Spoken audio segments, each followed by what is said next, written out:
ఇంతమంది DSC బాధితులా? Yes sir, ఇంకా చాలా మంది ఉన్నారు సార్.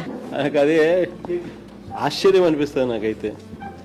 మన హయాంలో మనము ఎన్నికలు అయిపోయిన 4 నెలలకి గాంధీ జయంతి నాటికి ఎన్నికలు 1,30,000 మనం సచివాలయంలో ఉద్యోగాలు ఇప్పించినాం. ఒక్క క్రిటిసిజం రాలా, ఒక్కడంటే ఒక్కడు కూడా క్రిటిసైజ్ చేసే పరిస్థితికి మనం ఛాన్స్ ఇవ్వాలి. అంత ట్రాన్స్పరెంట్ గా చేసినాం. 1,30,000 ఉద్యోగాలు నడిపించిన తీరు. 18 లక్షల మంది అందులో రాసినారు. అసలు వీళ్ళు ప్రవర్తించిన తీరు చాలా అన్యాయమైన తీరు.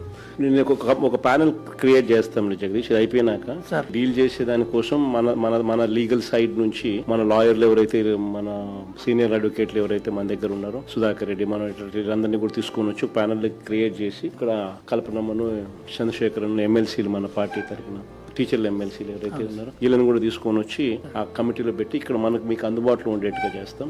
మీకు అన్ని రకాలుగా న్యాయపరంగా మీకు ఖర్చు లేకోకుండా న్యాయపరంగా అన్ని రకాలుగా మనమే దీన్ని ఫైట్ చేసే విధంగా విల్ టేక్ ఇట్ అప్. అది చేస్తాం.